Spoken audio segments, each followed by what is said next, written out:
Wakil Presiden atau Wapres ke-10 dan ke-12 Yusuf Kala memberikan lampu kuning terhadap jatuhnya pemerintahan Presiden Joko Widodo atau Jokowi karena dipicu oleh krisis politik dan ekonomi yang tengah terjadi hari-hari ini.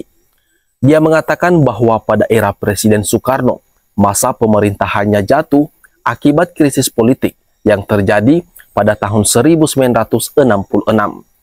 Hal itu terjadi lantaran masyarakat geram melihat sejumlah orang ditangkap dan harga bahan bakar minyak atau BBM melambung tinggi. Dua krisis bersamaan timbul. Krisis politik terjadi, ekonomi terjadi waktu yang bersamaan, maka jatuhlah suatu pemerintahan. Artinya demokrasinya tidak jalan, tujuannya tak jalan, yaitu kesejahteraan. Ujarnya saat hadir di acara Habibie Demokrasi Forum di Hotel Le Méridien, Jakarta pada Rabu 15 November 2023 yang lalu. Pada tahun 1998, dia melanjutkan bahwa situasi serupa dialami Presiden ke-7 RI Soeharto yang pendekatan otoriternya dikecam oleh banyak pihak. Hal itu diperparah lantaran Indonesia pun dihantam oleh krisis keuangan dunia. Oleh sebab itu, dia melanjutkan dengan berkaca pada situasi saat ini. Hampir semua orang memprotes kemunduran demokrasi. Persoalan ini dapat berujung munculnya krisis politik.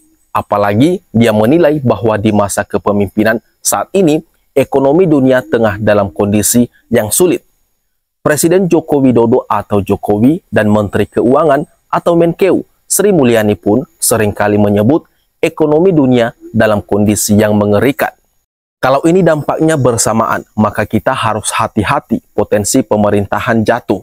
Artinya kembali ke jalur demokrasi yang baik, pungkas JK lagi.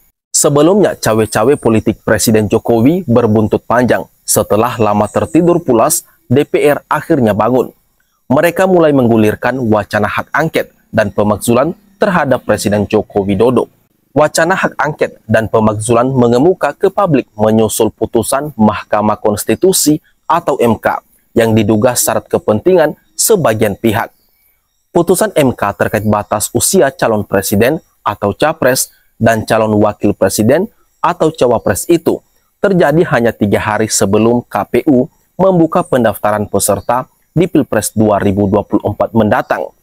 Meski diketahui Majelis Kehormatan MK telah mencopot Anwar Usman dari jabatan Ketua MK, namun putusan tidak dapat dibatalkan, sehingga Gibran tetap bisa melebarkan sayapnya di pemilu 2024 ini mendampingi Prabowo Subianto.